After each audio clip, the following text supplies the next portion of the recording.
It is day 2 where we're at right now. What's been the movement from the ranch so far?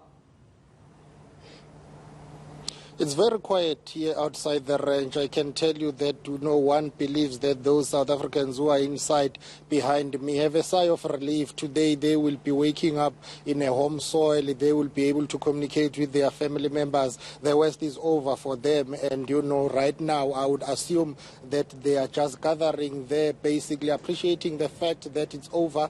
They are back home. But as this is happening here at the ranch, very quiet movement. You can only see police and soldiers because this area now is on lockdown. There is no movement. Basically, anyone who goes in there will stay inside for the next 21 days, will be quarantined. We are standing on the border of the red zone. We cannot go further than this because if we pass the red zone behind me, you see that police van there or that police car. If you pass that one, they will just take you inside and quarantine you. As this is happening here in Polokwane, Limpopo, in Pretoria, you will have a situation whereby later today there will be that special cabinet meeting whereby President Cyril Ramaphosa will be meeting with his cabinet ministers. They will be discussing ways of intensifying their fight against the coronavirus, the spread of the coronavirus. The cases are increasing in South Africa. Yesterday, health ministers, Dr. Cyril Ramaphosa, told ENCA that that is a cause for concern now. So they will be putting their heads together to try and find out ways and means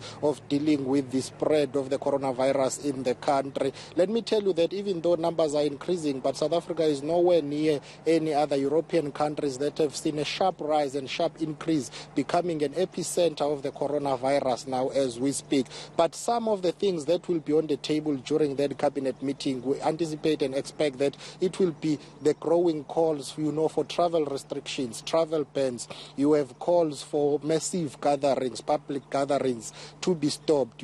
As we are approaching the Easter weekend, many people are concerned about what will be happening at those church services. Where we are right now in Limpopo, hundreds of thousands of people flocked to Moria. So you would expect that cabinet will be seized with all of that. But also the president will be asking for inputs from his ministers to say, okay, what are the economic impacts of the travel bans? Should we decide to close our borders? Should we decide to go on partial lockdown or on full lockdown? How will that affect our economy and the freedom of movement of the South Africans? Remember, if and when you decide to put the country on lockdown, you are also talking about the issue of public transport, buses and trains. And those are the modes of transport that millions of South Africans use. So that cabinet meeting will be seized with all those proposals that have been put on the table. But let's listen to what Dr. Cyril Ramaphosa, health minister, had to say about those proposals before confirming that indeed cabinet will be seized with the matter.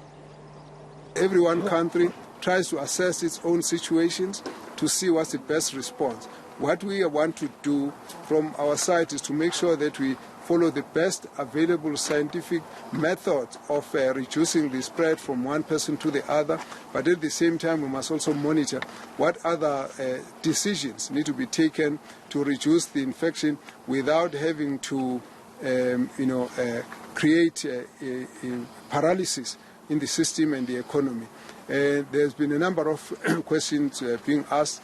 We're considering a number of things, but when the issue around the travel ban was raised, our teams have gone through to look at what has been happening. In reality, we have noticed that it's difficult to completely close down traveling, but what we have seen is that people actually reroute from various other countries. So a number of people who would have come from Italy landed here from Dubai. So if you are only going to be specific about one country, just be aware that people can actually use various other countries, as it were, that they can go to. But we're just saying all of those issues are on the table for discussion by cabinet. At the right time, we'll actually make announcements wherever that's going to be possible. Spar, we're talking here about conversations and discussions that are yet to be made, but also the president is experiencing some criticism, particularly from South Africans, saying maybe we need more decisive measures instead of more consultations in order to deal with this. Indeed, and I guess it's a very difficult balancing act for the president and his cabinet because remember, he's not an executive president. He cannot wake up one day and say, I'm shutting down the country. He needs to consult and it has to be a cabinet decision. But now all of that is happening behind the scenes you have South Africans who are concerned, especially when you hear that numbers are increasing every day. I don't want to sound alarmist and I don't want to cause fear and panic, but in some quarters of the South African society, already panic buttons have been pressed. You've got people who are saying, why are we so slow to act? But then again, remember, whatever decision you take, there will be consequences, whether positive or negative. You cannot take a decision that will be without consequences. So I think the issue of consultation may be important, but the problem is over consultation or over consulting, and that's where I really think cabinet needs to move with speed in terms of deciding what will happen, because remember, no other country has got experience when it comes to handling the issue of the coronavirus. All the countries in the world are scrambling, trying to find a solution. So there is no fixed standard response or method to say this is the approach we are going to take. Each and every country needs to assess its own situation, as other countries will experience, the increase in numbers in terms of hundreds of new cases. South Africa is relatively okay for now, but there is that concern that the numbers are increasing. So whatever decision the president and his cabinet take, they need to factor in too many things, and they need to consult. When we are talking about consultation here in Limpopo, Polokwane, where we are, because this is the site,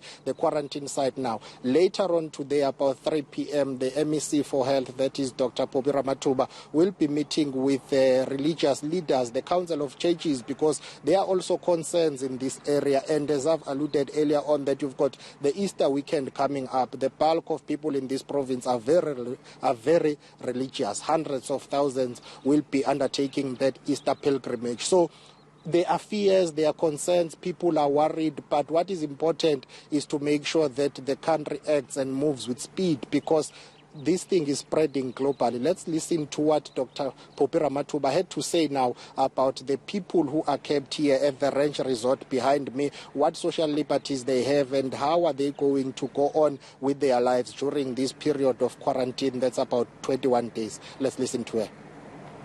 They will be able to be staying in their rooms. They will be able to watch TV.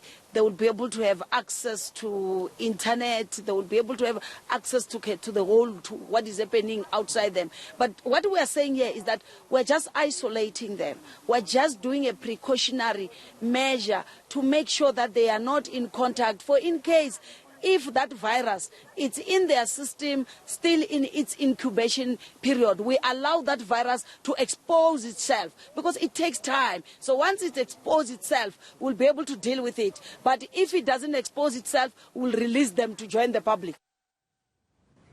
Well, of course, when we're listening to Limpopo MEC right now of health speaking about the virus in itself, one thing builds to mind, and that is the conversation that Contralesa was having about how the information around the coronavirus needs to be translated into indigenous languages so that people, the masses that make up the South African community, can actually understand, comprehend, and know how to deal with the virus. I wonder if that message is actually filtering down to the ordinary man on the street, because as you would have it, that hashtag Limpopo is not a dumping site will continue to persist. Indeed, I had an opportunity to interview few locals from Thursday up until yesterday. People were concerned about not getting the message in their own language, and also the fact that the message was not calculating down to them. They were saying, listen, we hear people talking about this thing on television, on radio, we read about it on newspapers, but the language that is used obviously is English, and they are concerned when it comes to that one, to say it would be better and ideal to give people information in their own languages, and that will help for them to consume that information and knowledge easily. And then, but authorities here in Limpopo have considered that yes, indeed, that has been, or there has been a lack when it comes to that aspect of it. The Premier said they will be printing about 1 million pamphlets that will be distributed to the ZCC Church during the Easter weekend, but before that, they will also be embarking on educational campaigns to inform and educate locals about the spread of the coronavirus, the symptoms, and how one can get it. Because many people really, the fear that you see or the panic that you experience is based on lack of information. People are overreacting, and they say they have not been educated about this. Authorities on the other side say, listen, we are also struggling with it. This is a new phenomenon. We are dealing with it, and we are trying to make sure that we give you information if and when needed. And I think authorities need to up their game in terms of their awareness campaigns about this. Spa, we're going to leave it there for now. Spamanza Koke joining us from outside that ranch in Limpopo province.